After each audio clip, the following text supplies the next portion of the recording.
시청자 여러분 안녕하십니까. 5월 11일 금요일 KBC 뉴스 930입니다. 오는 일요일은 어머니 날입니다. 매년 돌아오는 어머니 날이지만 어떻게 감사의 마음을 전할까 늘 어려운 고민인데요. 어머니 날을 준비하는 한인들 김주연 기자가 만나봤습니다. 어머니날 선물로 가장 인기를 모으는 것은 역시 꽃. 어머니날을 하루 앞둔 꽃가게의 작업실에는 밀려드는 꽃바구니 주문 제작에 쉴 새가 없습니다. 장미 바구니부터 튤립, 카네이션 등 다양한 꽃들이 정성스레 바구니에 담깁니다. 어머니날을 앞둔 주말은 1년 중 가장 바쁜 날 중에 하나라며 밀려드는 주말에 행복한 비명을 지릅니다. 저희 한인분들도 이 꽃 문화에 많이 익숙해지셔갖고요. 또 어머니날이라고 시어머니나 친정어머니 다들 많이들 주문을 하세요. 해가 갈수록 주문이 느는 것 같아요. 네. 의류업계와 보석업계도 특별 세일전과 함께 어머니날 고객들을 맡고 있습니다. 자녀들은 어머니가 평소 갖고 있던 낡은 보석의 세팅을 바꾸기도 하고 평소 눈여겨보았던 옷을 선물하기도 합니다. 자녀들과 함께 상점을 찾아 이것저것 갖고 싶었던 물건을 고르는 어머니 수줍은 모습도 쉽게 찾아볼 수 있습니다. 옛날 보석이 있잖아요. 엄마가 옛날 보석이 있는데 유행이 지나가지고 아웃 오브 패션이 됐어요. 그러면은 그거를 새로운 거로 또 만들어서 해드리면 또 새로운 기분이거든요.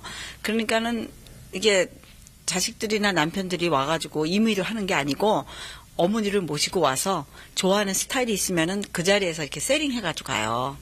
자녀들은 평소 잘해드리지 못했다는 미안한 마음이 앞서고 부모들은 이러한 자녀들의 마음이 고맙기만 합니다. 유학을 온 아들은 온라인으로 마음을 대신하기도 합니다. 저희 가족분들이 한국에 계셔서요. 인터넷으로 꽃 주문해서 보내드렸어요. Special, my grandma just got here, so we celebrate, and her birthday is coming together. We celebrate. Yeah. 어머니날. 가까이 있지만 평소 표현하기 힘들었던 마음을 전하는 기회가 되고 있습니다.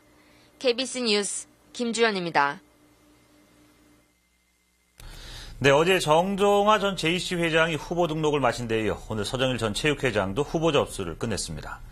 선거참모장과 부회장 후보가 자리한 가운데 진행된 접수는 특별한 문제 없이 원활하게 진행됐으며 10여 분간의 서류 검토 끝에 접수증이 발부됐습니다.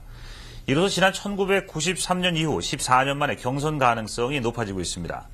선관위는 앞으로 일주일 내에 두 예비 후보의 서류 검토가 진행될 것이며 하지만 신원조회와 중복 추천 여부 외에 특별한 검토는 없다고 밝혀 높은 경선 가능성을 시사했습니다. 또 다음 주 중 등록증 발부와 함께 선거운동과 참관인 자격 등 세부 선거 세칙을 발표하고 한인들의 참여를 유도하는 방안을 모색할 것이라고 덧붙였습니다. 한일회가 발족된 지난 1963년 이래 지금까지 경선은 10번 있었으며 1993년 경선 당시 한인들의 투표수는 2,000표가 채 되지 않았던 것으로 알려졌습니다. 계속해서 한인회 선거 관련 소식입니다. 논란이 됐던 정종화 씨의 3년 회비 역산 문제가 오늘 한인회의 확인 작업을 통해 마무리됐습니다. 정종화 씨의 3년 역산 회비 납부 사실이 확인된 것입니다. 한인회는 어제 정종화 씨 측이 제출했던 한인회비 납부 자료에 대해 2005년과 2007년 회기년도 납부 영수증은 이미 확인됐으나 2006년분의 납부 사실에 대해서는 추가 검토가 필요하다며 정종화 씨 측이 제출한 3년 회비 납부 확인 도장은 행정직원의 실수라고 밝힌 바 있습니다. 오늘 정종화 씨는 당시 한인회 이사였던 최성호 씨와 함께 자리에 2006년도 회비 납부 사실을 분명히 했습니다. 최 씨는 당시 한인회 행사와 관련해 사무실 직원들이 분주했었다며 자신이 현금으로 회비를 받고 영수증을 발급했다고 전했습니다. 이에 대해 서정일 씨는 다소 논란이 될 만한 부분이 있지만 한인 사회의 화합을 위해 출마를 결심한 만큼 정정당당한 경선을 통해 한인들의 기대에 어긋나지 않을 것이라며 입장을 밝혔습니다. 어제 시카고 남부 워싱턴 하이츠 지역에서는 고교생이 CTA 버스 안에서 총기를 난사해 1명이 죽고 4명이 다치는 사건이 발생했습니다. 경찰은 어제 오후 3시 15분경 103가와 할스티드 길이 만나는 지점에서 버스에 탑승한 16세에서 18세 사이로 추정되는 학생이 총기를 난사해 버스 안에 있던 2명의 남학생과 3명의 여학생이 총을 맞았다고 밝혔습니다. 총을 맞은 학생들은 병원으로 옮겨졌으나 가슴에 총을 맞은 1명의 남학생이 어젯밤 사망한 것으로 확인됐습니다.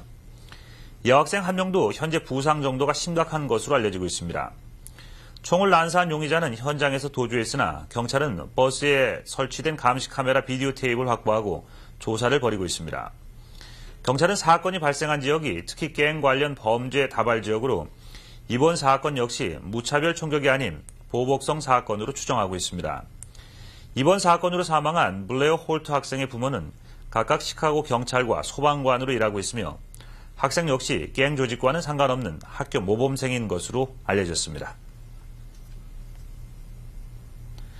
잠시 전하는 말씀 후에 뉴스 계속 보내드리겠습니다. 일리노이 전 주민이 의료보험 혜택을 받을 수 있도록 하는 일리노이 커버드 플랜 지지 집회가 어제 다운타운 탐슨 센터에서 열렸습니다. 집회에 참석한 라드 블라고야비치 주지사는 주의회가 주민들의 기본 권리를 외면하고 있다고 각성을 촉구했습니다. 정민철 기자가 보도합니다. 작년 재임이 결정된 후 블라고야비치 주지사는 세금 제도를 개혁해 일리노이 전 주민에게 의료보험을 제공한다는 계획을 밝혔습니다. 문제는 예산. 주지사는 60억 달러가 넘는 예산을 마련하기 위해 연 매출이 높은 업체들로부터 세금을 더 걷는 방안을 제시했습니다. 주의회는 결국 세금을 올린다는 계획이라며 난색을 표해왔습니다. 이날 집회는 주지사의 계획에 대한 주하원 표결을 하루 앞두고 개최돼 관심을 모았습니다. I don't think it's asking too much to give every citizen in our state the same kind of health care that we give to ourselves. 이날 집회에는 시카고 지역 노동계와 인권단체, 이민자 단체 관계자들 수백여 명이 참석해 일리노이 커버드 플랜을 지지했습니다. 주지사는 일리노이 많은 주민들이 열심히 일하고도 제대로 된 의료 혜택을 필요할 때 받지 못하고 있다고 강조했습니다. 세금 인상을 반대하는 주의회에 대해서도 주지사는 주민들이 선출한 그들이 주민들에게 가장 필요한 것을 외면하고 있다고 비난했습니다. Governor and the state reps and the state senators work for you. We were hired by you, not by the lobbyists in Springfield, not by the special interests in Springfield. We work for you, and that's what this fight is all about. 블라고야비치 주지사의 예산안은 오늘 주의회에서 찬성 없이 반대 107표로 부결됐습니다. 기대를 모았던 일리노이주가 전국 처음으로 모든 주민에게 의료보험을 제공한다는 계획은 주지사와 의회가 함께 현실적인 대안을 찾는다는 선에서 일단락됐습니다. KBC 뉴스 정민철입니다. 블라고야비치 주지사는 대대적인 세제 개편을 통해 저소득층의 보험 혜택을 늘리고 공교육의 질을 향상시킨다는 계획을 추진하고 있습니다. 이와 관련해 매출이 높은 기업들에게 세금을 더 부과하는 것을 골자로 하는 예산 확보안이 주의회에서 반대 107, 찬성 0으로 부결됐습니다. 블라고야비치 주지사는 계획 추진에 필요한 총 60억 달러 이상의 예산 마련을 위해 TV 등 언론 매체를 통한 캠페인을 펼쳐왔습니다. 주지사는 어제 주의회 표결에 앞서 의회가 이번 예산안을 부결시킬 경우 일리노이 전 주민들의 희망을 저버리는 결과가 될 것이라고 강한 압력을 가했고 결과적으로 투표에서 단 한 표의 찬성도 얻지 못하게 된 것으로 분석되고 있습니다. 주지사의 세제 개혁안은 연 매출 500만 달러 이상 기업과 업체들로부터 세금을 더 걷어 건강보험과 공교육, 교통시설 투자 비용으로 사용하는 것을 골자로 하고 있습니다. 주지사는 대변인을 통해 의회와 협의해 건강보험 확대와 공교육 개선에 대한 대안을 찾겠다는 입장을 밝혔습니다. 미국의 경기 침체가 최악의 상황은 벗어났지만 과거와 같은 괄목할 성장을 기대하기는 힘들다는 전망이 나왔습니다.